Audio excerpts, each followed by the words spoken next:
دے دیے. جہاں 3 اصول مل جائیں وہی وراثت ہے قرآن کی. مردے سے بات، زمین کو تیزی سے قطع کرنا، 2 باتیں ہو گئیں. پہاڑ کو ہٹا دینا.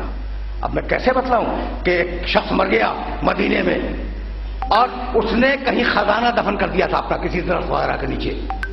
وارث پریشان کہ مر گیا، بتائے بغیر مر گیا. آئے خلافت کے پاس، انہوں نے کہا بھائی مجھے کوئی علم غیب ہے؟ میں کیا بتاؤں وہ خزانہ کہاں چھپا کے گیا؟ وہ خزانہ کہاں چھپا گیا مجھے نہیں معلوم، میں نہیں جانتا. کہا بھائی کوئی حل تو بتائیں، آپ خلیفۃ المسلمین ہیں. کہا بھائی ایسے حل علی کے پاس ملتے ہیں، میرے پاس نہیں.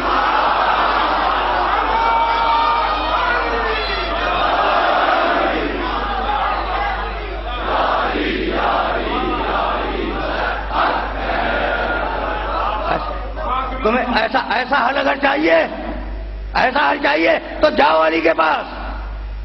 مر گیا ابھی دفن نہیں ہوا ہے. مسئلہ یہ ہے کہ کریں تو کیا کریں. یا علی ہمارا باپ مر گیا اور اس نے اپنی پوری دولت کہاں چھپا دی کچھ نہیں معلوم. کہا پھر میں کیا کروں؟ کہا یا علی تمہارے علاوہ ہے کون؟ تمہارے علاوہ ہے کون؟ کہا اچھا تو تم چاہتے ہو کہ تمہاری وراثت میں مل جائے؟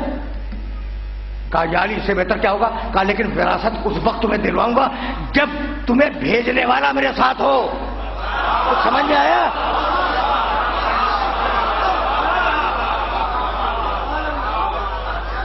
جس نے تمہیں بھیجا ہے وہ آئے، جب تمہیں وراثت دلوا دوں گا. آئے خلیفۃ المسلمین چلیں. کہا بھائی چلو آج علی کا کمال دیکھیں. آئے علی کو ساتھ لیا، مردے کے جنازے پہ آئے اور آنے کے بعد کہا قوم اٹھ.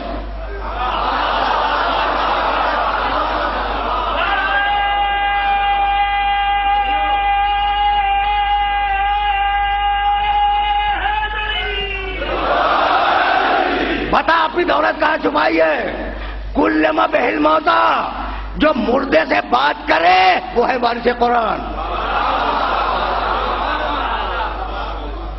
دوسری صفت قطعت بہ الارض، جو زمین کے سینے کو چیر کر ایک لمحے میں ادھر سے ادھر چلا جائے وہ ہے وارث قرآن. یاد نہیں ہے کل کی بات؟ رسول 80 کلومیٹر کے فاصلے پہ ہیں خیبر میں. 3 مرتبہ کہا یا علی اور ادھر سے جواب آیا لبیک یا رسول اللہ.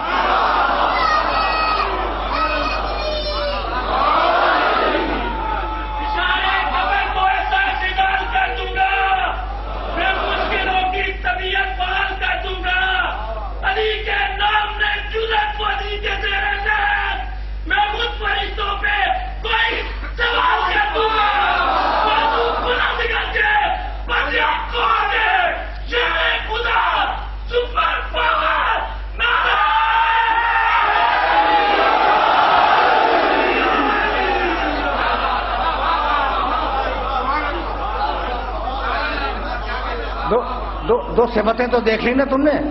لو ان قرآنا سیرت بہ الجبال اور قطعت بہ الارض اور کلما بہ الموتا.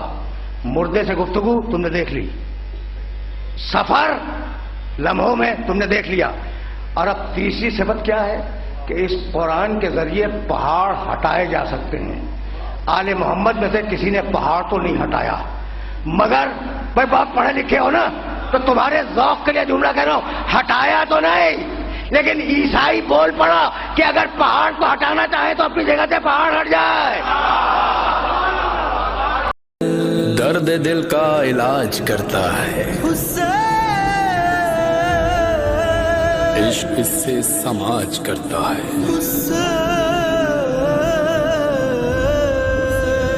کربلا میں وہ کل اکیلا تھا،